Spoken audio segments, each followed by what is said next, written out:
사망자 156명 가운데 우리 국민 130명이 발생했으며 그중 129명의 장례가 완료되었습니다.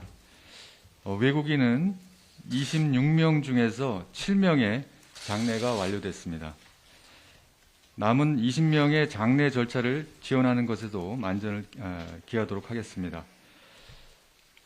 부상자 191명 중 158명은 치료 후 귀가하였고 33명은 입원 치료 중에 있습니다. 정부는 11월 5일까지를 국가 애도기간으로 정하고 전국 17개 시도에서 69개 합동 분향소를 설치 운영 중입니다. 그동안 서울에서만 9만 명이 넘는 시민들께서 조문해 주셨습니다. 다시 한번 유가족분들께 깊은 위로를 드리며 부상자들의 빠른 쾌유를 기원합니다. 우선 조치 과정을 설명드리겠습니다. 마이크 좀 벗어주시면 그럴까요? 미안합니다.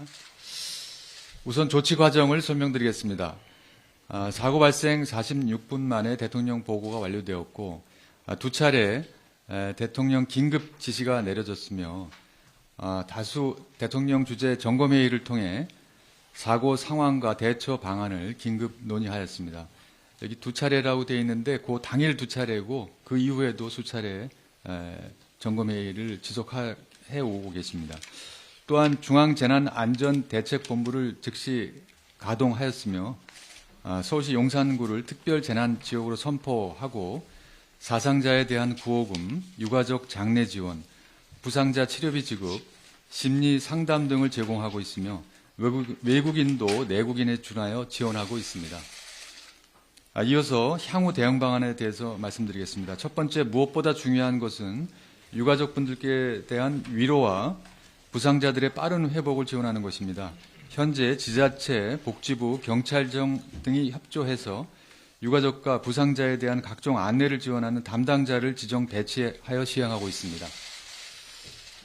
이와 함께 오늘 중앙재난안전대책본부에서는 사상자와 가족 등에 대한 장례, 부상자 치료, 구호금 지급, 심리치료 상담 등 각종 지원을 통합하여 원스톱으로 처리하기 위해서 이태원 사고 원스톱 통합지원센터를 설치하기로 하였습니다. 원스톱 통합지원센터는 중앙재난안전대책본부 소속으로 통합민원실 형태로 설치돼서 총리실 국장을 센터장으로 또 행안부, 복지부, 서울시 등에서 인력을 파견받아 1센터장 4팀으로 구성하여 관련 지원을 수행할 계획입니다. 두 번째로 경찰에서는 사고의 원인을 명확히 규명하기 위해 수사관 500여 명으로 구성된 특별수사본부를 두고 서울청, 용산서, 또 용산구청 등 관계기관 대상으로 목격자, 부상자 조사 및 CCTV 분석을 통해 사고 원인을 규명하고 있습니다. 한편 특별감찰팀은 사고 관련 경찰 공무원을 대상으로 112 신고 접수 등 현장 대응 과정 전반의 적정성에 대한 내부 감찰을 진행하고 있습니다. 수사 및 감찰이 끝나는 대로 그에 상응하는 책임을 엄중히 묻고 그 결과를 국민들께 소상히 설명드리도록 하겠습니다. 마지막으로 다시는 불행한 사고가 되풀이되지 않도록 제도 개선 및 안전대책 마련에도 최선을 다하겠습니다. 정부는 특히 5개 부처, 2개 지자체, 민간 전문가가 참여하는 다중밀집 인파사고 예방 안전관리 대책 마련을 위한 TF를 구성 운영하고 있으며 11월 중 시간당 1만 명 이상이 모이는 대규모 고위험 지역축제 8건에 대한 정부합동 점검을 실시하고 있습니다. 한편 위치정보, 대중교통, CCTV 등 다양한 정보를 상호 연계해서 과학적으로 다중밀집도를 분석하고 위험을 예측하는 체계를 구축해 나가도록 하겠습니다. 또한 오늘 11월 7일 대통령 주재 국가안전시스템 점검 회의를 개최하여 112 또 119 긴급구조 시스템 정비, 다중인파 관리 등을 포함한 국가안전시스템의 대전환을 논의할 계획입니다. 오늘 중대본 회의에서는 앞서 말씀드린 원스톱 통합지원센터 외에 이태원 사고 수습 추진 상황 및 계획, 의료 심리 및 장례 지원 추진 현황 및 계획, 무단 불법 증축 및 도로 관리 현황 및 향후 계획 등에 대해서도 논의하였습니다. 먼저 이태원 사고 수습 추진 상황 및 계획입니다. 정부는 어제 행정안전부 장관 주재로 다중밀집 안전관리 관계장관 회의를 개최하고 50만 이상 대도시에 대한 재난안전관리 사항을 안내하였습니다. 경찰 등과 협조해서 지하철 환승역 등 인파가 밀집하는 시간대에 인파사고 예방 활동을 실시하고 대규모 다중밀집 행사가 예상되는 경우에 중앙부처와 지자체, 주최 측 등 민간 협력체계를 구축해서 대응해 나갈 계획입니다. 병원에서 장기간 간호하는 부상자 가족도 이재민에 준하여 임시숙소, 구호물품 등 구호 서비스를 제공토록 관련 공문을 지자체에 발송하였습니다. 다음은 의료심리 및 장례 지원 추진 현황 및 계획입니다. 입원 중인 부상자 총 35명에게 복지부 공무원을 매칭하여 의료비 지원 사항을 자세히 안내하는 등 밀착 지원하고 있는데요. 10월 30일부터 유가족과 부상자 등에게는 국가트라우마센터, 정신건강복지센터, 마음안심버스 등을 통해 심리상담 1,200여 건, 정보 제공 1,060여 건 등을 지원하였습니다. 특히 외국인들을 위해 제2외국어 통역 지원도 진행 중입니다. 마지막으로 무단 불법 증축 및 도로 관리 현황과 이에 대한 향후 계획입니다. 국토부 조사 결과 사고 인근 건축물 중 8곳이 무단 증축된 것이 확인되었으며 향후 위반 건축물 관련 제도가 충실히 이행되도록 서울시 용산구와 협력하여 조치할 계획입니다. 또한 위반 건축물 근절을 위해 실태조사를 의무화하는 내용으로 건축법 개정을 추진하고 실효성 확보를 위한 추가 개선 방안도 검토하겠습니다. 네, 이상 브리핑을 마치겠습니다. 이어서 질의응답 시간을 갖도록 하겠습니다. 질문을 하실 기자님께서는 손을 들어주시고 현재 이브리핑 시스템 중계 중인 관계로 마이크를 사용하여 먼저 소속과 이름을 말씀해 주시면 감사하겠습니다.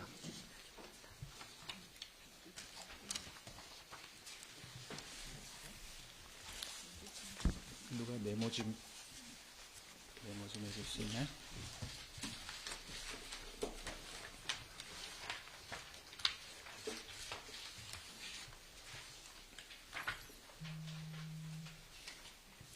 네, JTBC 정영재 기자님.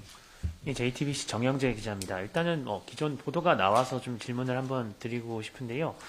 중대본 브리핑 계속 재난안전관리본부 주최로 하시다가 국조실로 오늘 처음 하신 이유가 뭔지 첫 번째로 궁금하고요. 두 번째는 여기에서 좀 여쭤도 되는 질문인지는 잘 모르겠지만 이제 행안부 장관에 대한 거취 문제가 논의 있었는지 좀 하나 두 개 여쭙고 싶습니다. 네, 그 관련된 여러 문의가 있었습니다만은 오늘 브리핑은 중대본이 지금 그 정부 합동으로 운영되고 있는데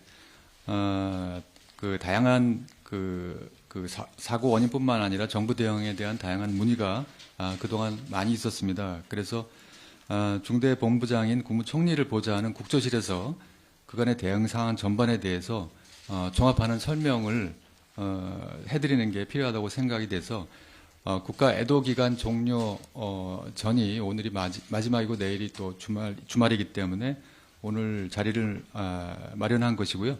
다음 브리핑 때는 다시 행안부 재난안전본부장께서 주관해 주시겠습니다. 그리고 행안부 장관님 그와 관련해 가지고 그게 행안부 장관님 사태와도 이렇게 연관돼서 질문을 많이 주셨는데 그런 것은 아니고요. 지금은 우선 감찰과 수사가 진행되고 있기 때문에 그런 감찰과 수사 또 이런 수습 등이 중요한 때라고 생각합니다. 그 과정을 좀 지켜봐야 될 거라고 생각합니다.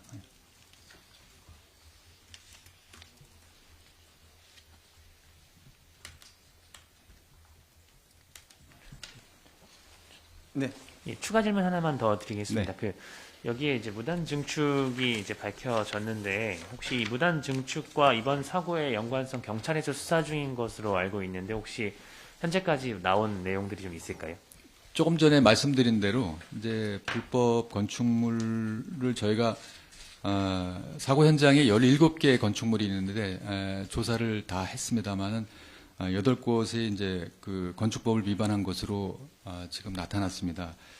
그래서 파악을 해보니까 지금 건축법 위반에 대해서는 그 위반 건축물 시정을 명령하고 또 그 건축법에 따라서 그 이행을 강제하는 이행 강제금을 부과하고 있습니다. 그래서 근데 이제 그 건축주들이 이제 이행 강제금을 내면서 그렇게 불법 그 건축물을 이제 운영해 온 것으로 되어 있습니다. 그래서 이 실효성을 이행 강제금의 실효성을 좀 더 확보하는 방안을 검토해 나가도록 하겠다는 내용으로 오늘 중대본 논의가 있었습니다.